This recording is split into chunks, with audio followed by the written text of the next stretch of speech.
सबसे पहले बदनामी करता हूँ बंदे जय मंगल। बधाई आप लोगों को कि आप हमारी विरासत को आज़ाद कराने के लिए 17 दिन से पूज्य भंते लोगों के नेतृत्व में, आदरणीय आकाश लामा जी के नेतृत्व में आप लोग डटे हैं। मैं चूंकि बुंदेलखंड झांसी के कार्यक्रम में था, मैं आ नहीं सका पहले दिन से, लेकिन जैसे ही मैं वहां से खाली हुआ हूं, नॉन स्टॉप लखनऊ से बोधगया में अभी हमने गाड़ी रोकी है और मैं आश्वासन देता हूं कि हम अपनी विरासत को आज़ाद करा करके ही यहाँ से जाएंगे और हक अधिकार जो हमारे लूटे गए हैं जानबूझ करके यहाँ की सरकारों के द्वारा, सामंतियों के द्वारा, उनसे छुड़ा करके हम जाएंगे। ये हमारा प्रण है।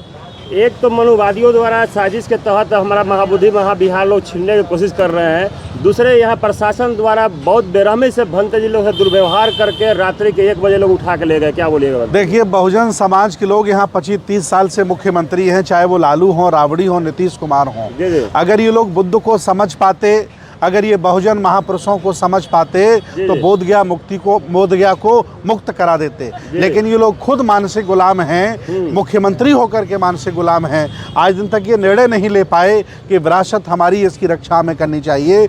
और ये कई आंदोलन कोई पहली बार नहीं हो रहा है, बड़े बड़े आंदोलन हुए, बड़ी बड़ी संख्या इकट्ठी हुई, कभी भंते मैनेज हो गए, कभी सरकार ढीली पड़ गई, कभी आंदोलन कमजोर पड़ गया। अब की बार भंते जी और आकाश लामा जी ने मेहनत की है, ताकत दिखाई है, तो मुझे भी ये लगा कि चूंकि मैं बौद्ध भिक्षु हूँ तो मेरी भी जिम्मेदारी बनती है। मैं देखिए उत्तर प्रदेश लखनऊ से आपके बीच आ गया हूँ और अब ये धरना आगे चलता रहेगा।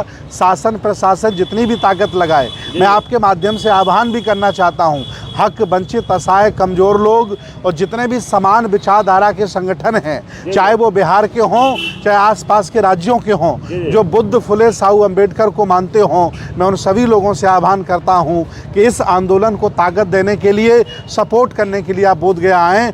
ऐसा अगर नहीं करेंगे तो बोधगया कभी मुक्त नहीं हो पाएगा, महाबोधि विहार मुक्त नहीं हो पाएगा। इसकी मुक्ति के लिए हमें संघर्ष करना पड़ेगा। मुख्यमंत्री तो अपने को बौद्धिस्ट कहते हैं, जगह जगह पर अशोक सम्राट कन्वेंस हॉल बना रहे हैं, महादीय नालंदा विश्वविद्यालय को पूरा जीवित कर दिए, फिर भी आप लोग का मांग पूरा क्यों नहीं कर रहे हैं? नहीं, 1949 का ये जो एक्ट है, इसको ये डिसमिस करें और नया एक्ट बनाया जाए और ये वो जो महाबोधि महाविहार है, ये बौद्धों को सौंपा जाए। हमें उसमें ब्राह्मण, उसमें हिंदू बर्दाश्त नहीं है। दुनिया में जितने भी तीर्थ स्थल हैं, मुसलमानों के हैं तो मुसलमान वहाँ रहते हैं, ईसाइयों के हैं ईसाई रहते हैं, हिंदुओं के हैं हिंदू रहते हैं, लेकिन पहला एक हमारा ऐसा बौद्ध मठ है जहाँ ज़बरदस्ती ब्राह्मणों ने कब्जा करके रखा है। मैं इसके खिलाफ हूँ। मैं पूरी दुनिया के लोगों से आह्वान करता हूँ कि इस आंदोलन को तेज किया जाए। मैं धन्यवाद दूंगा आकाश लामा जी को, इन्होंने पूरा देश प्रदेश घूम करके लोगों को जागरूक करने का काम किया है। पुलिस ने बर्बरता की है,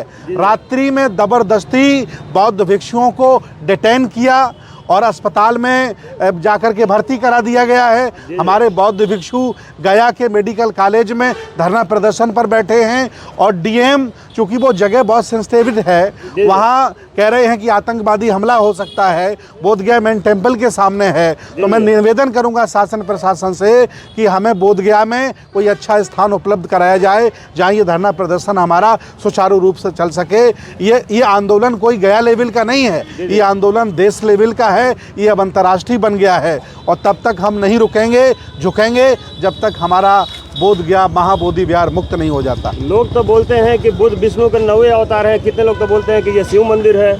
सही मायने में हम आपको बताएं कि भगवान बुद्ध का दर्शन ही हमें सनातन संस्कृति से परिचय कराता है। इनके किसी पुराण में, किसी वेद में सनातन शब्द लिखा नहीं है। सही मायने में बुद्ध का दर्शन ही सनातन है और बुद्ध का जो दर्शन महायान है, उसका बदला हुआ रूप हिंदू धर्म है। ये 1000 साल पहले जबरदस्ती मिलावट करके भगवान बुद्ध के दर्शन से छेड़छाड़ की गई। कोई किसी का अवतार नहीं है, ये सब मनगढ़ंत कहानी है। बुद्ध का दर्शन दुनिया का इकलौता ऐसा दर्शन है जो सबको जोड़ता है और सबके साथ न्याय चाहता है।